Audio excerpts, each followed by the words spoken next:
കഴിഞ്ഞ ദിവസം തൊപ്പി മാരാറ് ഭയങ്കര ഒരു ഇഷ്യൂ ഉണ്ടായിരുന്നു. അതിനെ പറ്റി കണ്ടപ്പോൾ ഞാൻ കണ്ടു.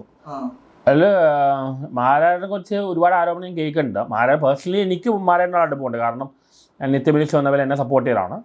ചെയ്താണെന്ന് പറയുന്നത് മാരാർ പക്ക ഫ്രോഡാണ് എനിക്ക് പറയുന്നത്. എനിക്ക് അവിടെ ഫുള്ളേ തോന്നിയിട്ടില്ല. പക്ഷെ എന്തൊക്കെയോ ചെറിയ കാലത്തുള്ള പറയുന്നുണ്ട്. കാരണം ഇപ്പോൾ തൊപ്പി അതുകൊണ്ടാണ് വിളിച്ചു ചോദിച്ചത്. തൊപ്പി PR അന്ന് തെളിവൊന്നുമില്ല. അപ്പോൾ അത് തൊപ്പി കുറച്ചുകൂടി ജെന്യൂനായിട്ടാണ് പറഞ്ഞത്. തൊപ്പിയുടെ സൈഡിൽ നിന്ന് ഞാൻ സപ്പോർട്ട് ചെയ്യണം. പക്ഷേ ഈ പറഞ്ഞ അഖിൽമാരെ കുറിച്ച് എനിക്ക് ഒരു ഫുൾ ഐഡിയ കിട്ടുന്നില്ല. എൻ്റെ അടുത്ത് നന്നായിട്ട് പെരുമാറിയ, പക്ഷേ ബാക്കിയുള്ള അടുത്തുള്ള ബാക്കിൽ പറയുന്ന കുറച്ച് കള്ളകൾ പറയുന്ന പോലെ തോന്നുന്നു. കാരണം തൊപ്പിയുടെ ഇഷ്യൂലും ആ എവിഡൻസ് തരുന്നില്ല. അയാൾ ഒരു ഗോസപ്പാണ് പറയുന്നത്, ആരോപണം പറയുന്നത്, അത് തെളിവ് പറയുന്നില്ല. ആ കാര്യത്തിൽ തൊപ്പി വിളിച്ചു ചോദിച്ചാൽ കാര്യം തന്നെയാണ്. ഈ പറയുന്ന അഖിൽമാരെ ഒരിക്കൽ പറഞ്ഞാണ് കൊച്ചു എന്താ ഇവിടെ ലുലുമാൾ വന്നാൽ പോലും എന്തോ ഞാൻ ബിഗ് ബോസിൽ പോയില്ല പറഞ്ഞ പാർട്ടിയാണ് ബിഗ് ബോസിൽ പോയത്. അങ്ങനെ കുറച്ച് പ്രശ്നങ്ങൾ വന്നിട്ടുണ്ട്.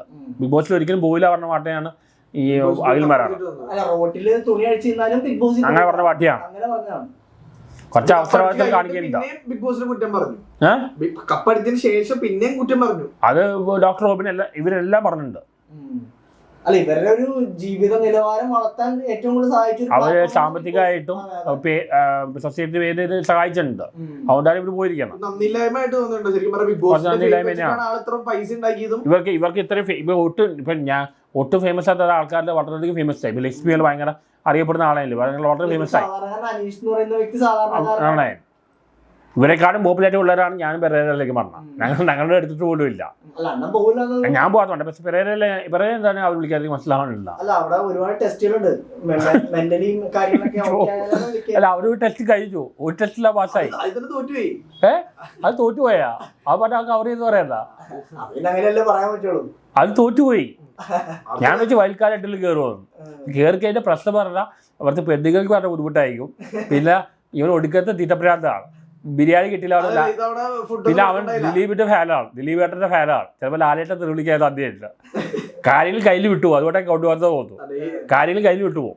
പെൺകുട്ടികൾ മാറ്റി കിടന്ന് ഉറങ്ങാൻ പറ്റില്ല. അവിടെ പോയി പഞ്ചാരടിക്കും. പിന്നെ ഇവന് ബിരിയാണി കിട്ടിയില്ലെങ്കിൽ ഇവരുടെ മൂടാട്ടോ. അവിടെ വെറും ചോറൊക്കെ കൊടുക്കണം. പിന്നെ ചിലപ്പോൾ ലാലേട്ടൻ പ്രശ്നം ഉണ്ടാക്കാൻ സാധ്യതയുണ്ട്. ദിലീപേട്ടനാണ് ഏറ്റവും വലിയ നടന്നു പറയും. അതൊക്കെയാണ് ഇവിടെ കൊണ്ടുപോയ പ്രശ്നങ്ങൾ. അതെല്ലാം മുൻകൂട്ടി കണ്ടാണ് ഒരു വേട്ടനെ പറഞ്ഞത്. ഇനിയിപ്പോ അടുത്ത ബിഗ് ബോസിൽ കയറാൻ വേണ്ടി ഇരിക്കുകയാണ് പുള്ളി. ഇപ്പൊ അനുമോളും അനീഷും തമ്മിലാണ് ഫൈറ്റ് അല്ല. കൊറേ ഉണ്ടല്ലോ. അക്ബർ അനുമോൾ ആളത്ര സ്ട്രേറ്റ് ഫോർവേഡ് ഒന്നല്ല. പക്ഷെ അവരാ കൊണ്ടുപോകാൻ സാധ്യത അനുമോൾ അല്ലെങ്കിൽ അനീഷ. അതാ ചാൻസ്.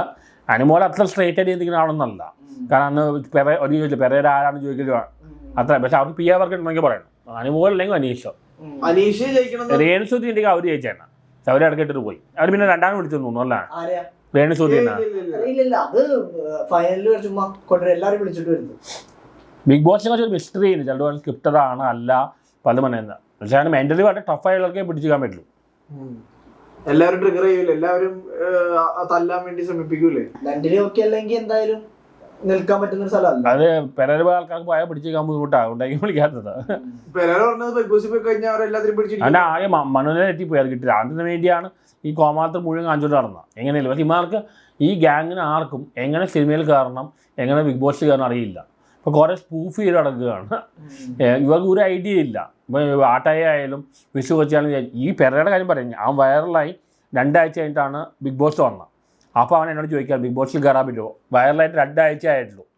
ഇവന് ബിഗ് ബോസ് വലിയ സ്വപ്നമായിരുന്നു. പിന്നെ ലാലേട്ടന് മണിയടിക്കുക. മോഹൻലാലിന് സെലക്ഷൻ മോസ്റ്റായിട്ട് ഒരു ബന്ധവുമില്ല. ഇവർക്ക് ഒരു ഐഡിയ ഇല്ല. എന്തൊക്കെയോ കാച്ചു കൊടുക്കുകയാണ്. ഇതെല്ലാം കാണിച്ച് കഴിഞ്ഞാൽ ഇതിൽ കയറുന്നു വിചാരിക്കണം. അവസാനം ഇപ്പോൾ സിനിമയിലും കയറാൻ പറ്റുന്നില്ല, ബിഗ് ബോസിലും കയറാൻ പറ്റുന്നില്ല. ഇപ്പോൾ ബിസിനസ് ആയിട്ടിരിക്കുകയാണ്.